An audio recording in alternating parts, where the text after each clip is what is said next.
The Benefits of Writing by Jordan B. Peterson and Raymond Marr. Abstract.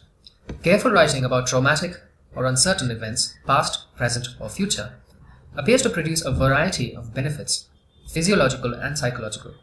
Written accounts of trauma positively influence health. Recent investigations have shown that the explicit written description of an ideal future produces similar results. A large body of research conducted in the industrial and business domains also demonstrates that future authoring or goal setting results in improved productivity and performance.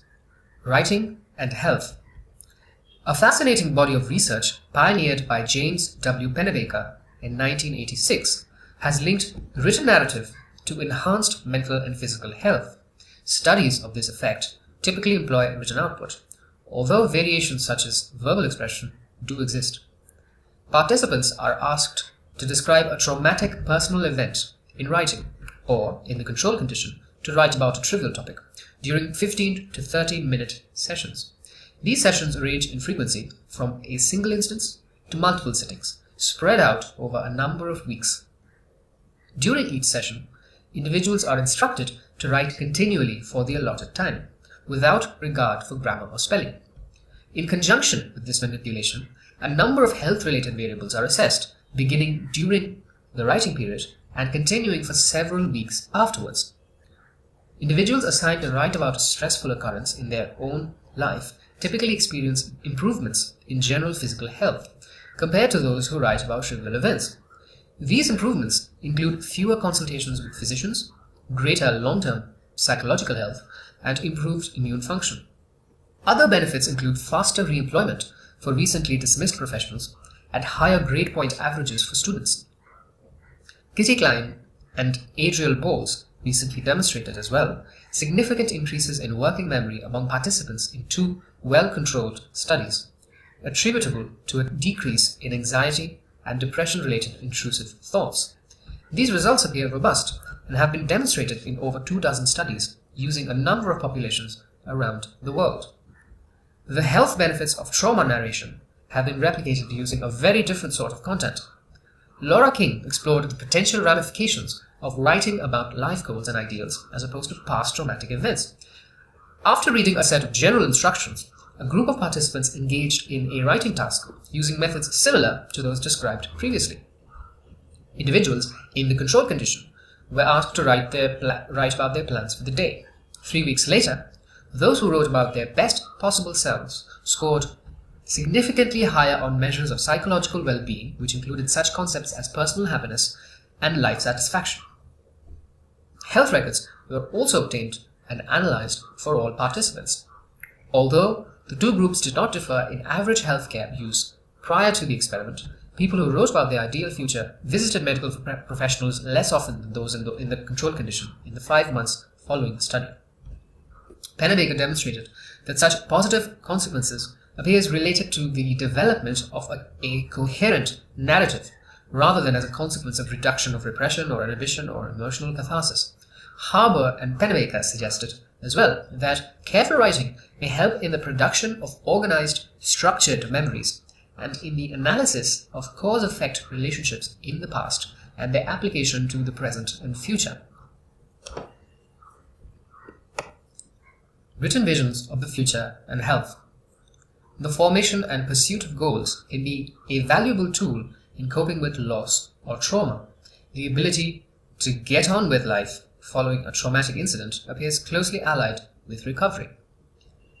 Failure to do so appears associated with depression, motivated by the apparent hopelessness of all activity. A number of researchers have found support for the psychological benefits of forming plans following a traumatic loss. Stein, Folkman, Trabasso, and Richards, who studied a population of caregivers who had lost their partners to AIDS, found that well-explicated goals were related to better well-being at the time of bereavement and better recovery in the following year.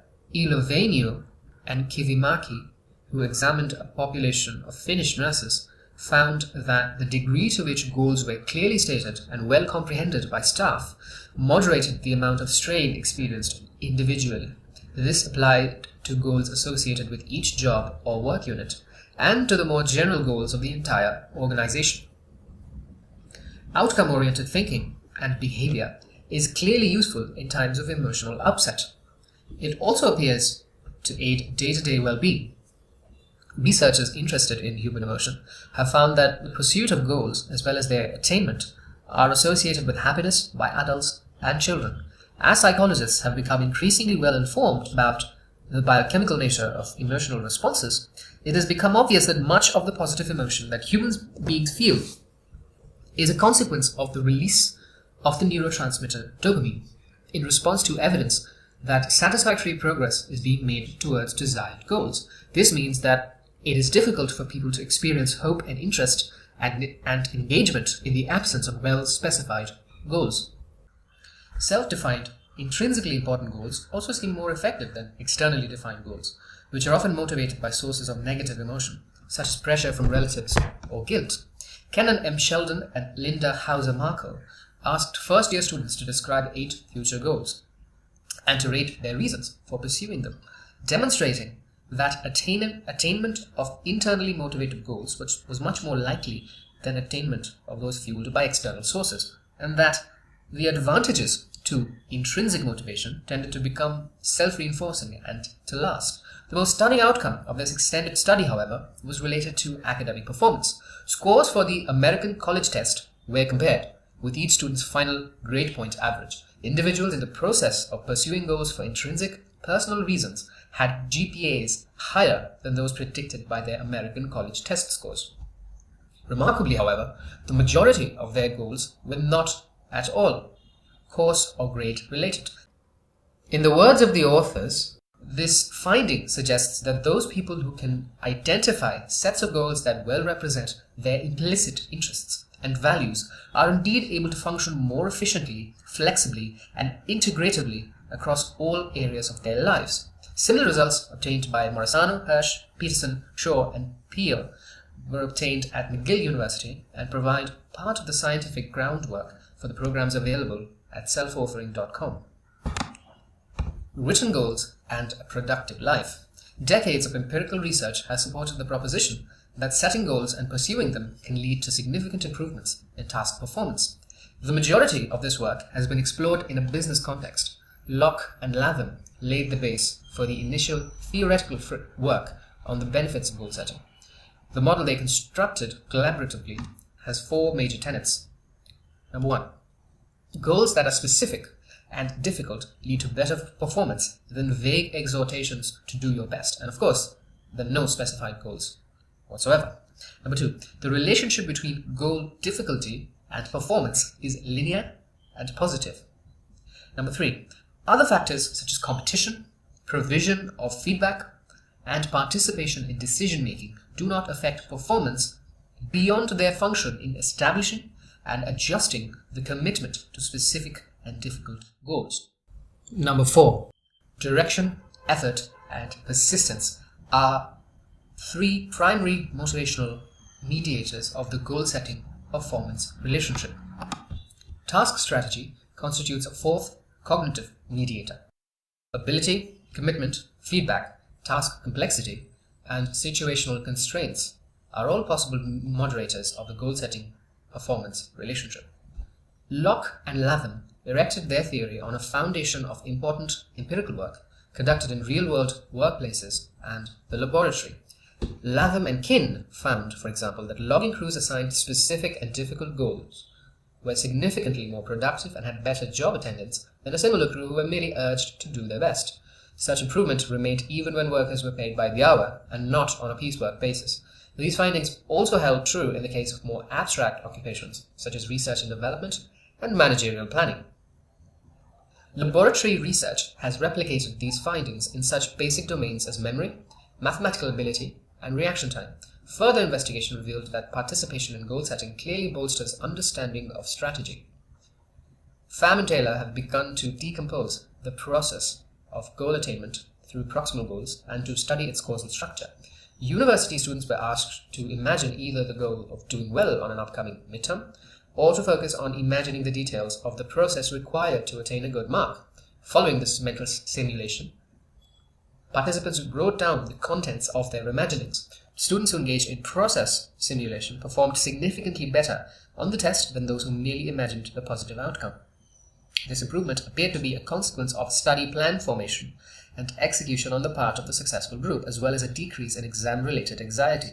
Additional basic research has helped establish that fantasizing about a desired future compared to a less valuable present helps tag desired future states with positive affects, mediated as they are by expectations of success. The importance of nearer or proximal goals has also been investigated. Such goals appear particularly important in uncertain circumstances, where many variables must be considered, and where long-term goals have to be constantly evaluated because of rapidly changing circumstances. Success at near or proximal goals also seems capable of enhancing distant or long-term goal commitment. Conclusions. Writing about uncertainty, past, present, and future has multiple benefits. Such benefits do not appear bound by conventional categorical domains, as they encompass psychological well-being, physical health, cognitive ability, and task performance. Furthermore, the process by which such goal setting exerts its effects appears broadly generalized. Establishing difficult, specific goals can facilitate performance in an unrelated domain, such as academic achievement. Likewise, comprehension of larger organizational goals, relatively removed from individual task aims, reduces the personal strain suffered by workers. It appears possible that writing, which is a formalized form of thinking, helps people derive information from their experiences that help them guide their perceptions, actions, thoughts, and emotions in the present. Drawing specific causal conclusions about life's important events may also help reduce the burden of uncertainty and the threat that may remain active emotionally, even years after a traumatic event occurred.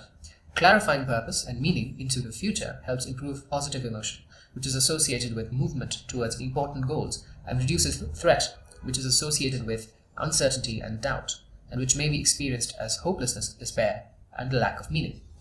End of the document.